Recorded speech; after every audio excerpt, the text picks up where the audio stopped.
Let's talk about Nigeria football. In today's video, we are going to talk about Victor Boniface, talk about Ademola Lookman, Stanley Nwabali, amongst many others. So please make sure to like, subscribe, and also turn on notification. My name is Adam. You are watching Sports Corner NG. Quickly, let's jump into it and begin with Stanley Nwabali, who plays for Chippa United in the South African Premier League. Now, Chippa United and Stanley Nwabali have been at it since 2022. And in the just ended season, Stanley Nwabali played a total of 23 games for the club. He had a save percentage of 80.2% and kept 9 clean sheets. Now, these performances did not go unnoticed. He won the best goalkeeper in the DStv Premiership. That is the South African League. He won the best goalkeeper. We also saw how he performed with Nigeria during the 2023 AFCON. Now, after all these performances, a club from the Moroccan league called Raja Casablanca or Raja Club Athletic are interested in signing Stanley Nwabali. Negotiations are still ongoing. Formalization is going to be completed within the coming days. So guys, don't be surprised if you hear Stanley Nwabali to Raja Casablanca. But then let me know your thoughts about it. Do you think it's a good move or a bad move? But I feel like Raja Casablanca is a very big team here in Africa. So Stanley Nwabali, this is another step in the right direction. He knows the African terrain, so he'll be a very good inclusion to the team. But then guys, this is the latest update concerning Stanley Nwabali. Now let's move away from Stanley and talk about Victor Boniface. He said something concerning playing in the English Premier League. Guys, let's check this out. That much. And I mean, when I say struggle, expectation is one thing and where you finish is another thing. No, me, I don't think so. You know why? Why? I will say this to most young football players. They should know this. You know, I said to you one time that I don't really like Premier League. Not like if I have the opportunity to go, I will not go. But if I want to go, I want to go to like some certain type of teams. Before I made a transfer or before I go to a club, I always like check what type of football Do they play? They are are they playing. Is this going to suit Your style. my Can you partner? help the team? Can I help? Is it a team that too much pressure? Because some player can't play under pressure. So before moving to Leverkusen, I had because I had a great season in Belgium. Yeah. So before moving there, Great season. yeah. So before moving, I had like some decent day from coming from England. You know, good morning, good everything. But I just don't want to go to this type of team because Their style of play. the style of play. for their Some people are good in struggling Yep. football. Yep. Yep. Like me, you can if you put me in a possession team, I'll give you everything. I can play some Certain style of play. not like, but when I'm playing. You see the Holistic, best. You see the best of this guy. You see the best of this guy. That I can go to a team. I will be like the number one. We might lose a game, and everybody will be like, "Oh, that is Best player. Yeah, but right from grassroots, the way I'm playing, if I'm on the pitch, As a team. I'm bringing Everybody. This thing he said, yeah, So guys, you have heard from Victor Boniface. He said this on the Cultural League podcast alongside his fellow teammates Frank Onyeka, talking about how he takes his time before moving to a club. He does not like a club that comes with the pressure because not all players perform very well under pressure. He also added that he likes a possession-based team. That is where he thrives best in.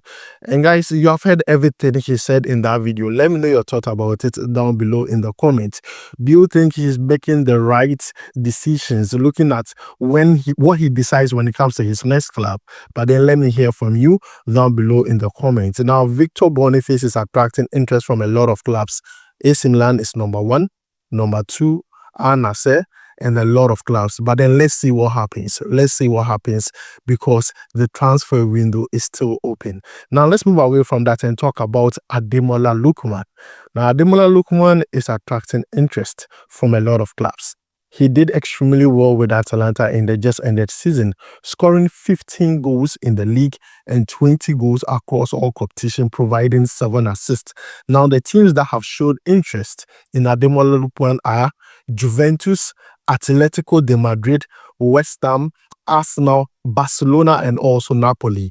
Now, these are teams that have registered interest in the player, but the only team making serious efforts in signing Ademola Lookman is Napoli. Now, according to Napoli Zone, they report stating that they have sent player plus cash.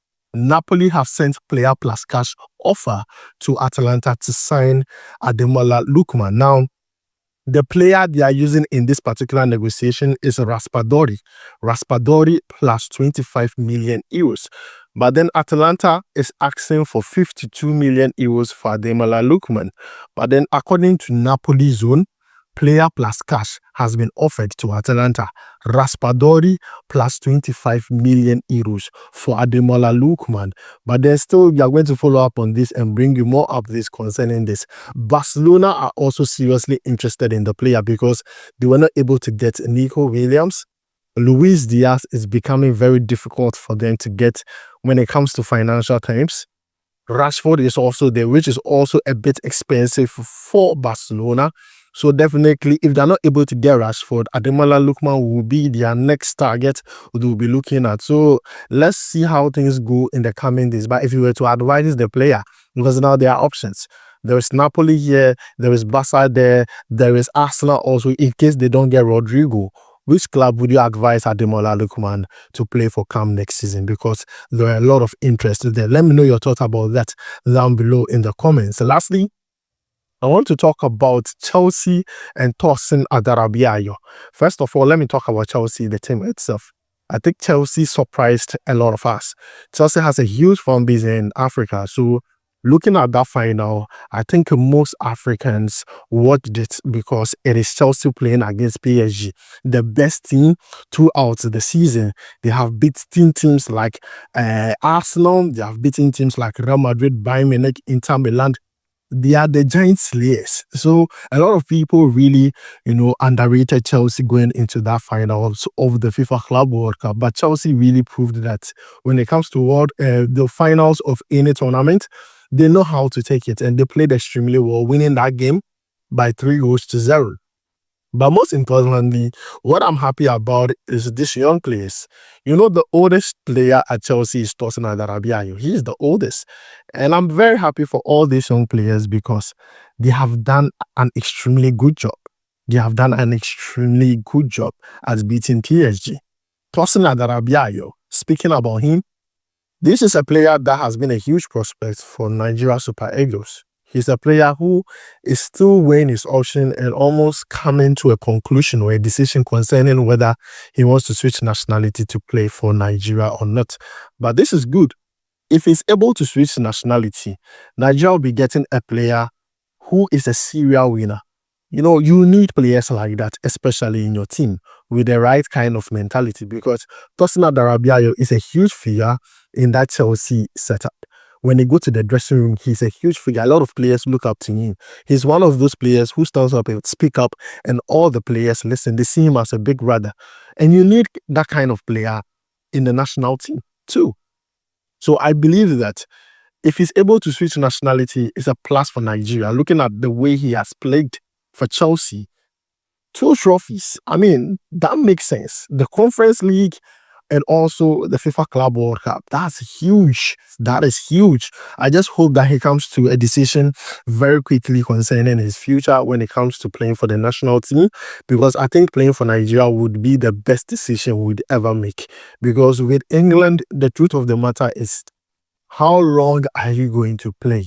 Because when there's another player out there, they'll put you aside, and there are good defenders for the England national team. So I think Nigeria really needs his quality, his mentality, his leadership skills.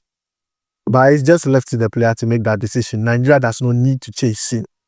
Nigeria already has so much talent. But I feel like looking at the defensive department of Nigeria, looking at Trostekon, Look at Semi Ajayi. These players are aging.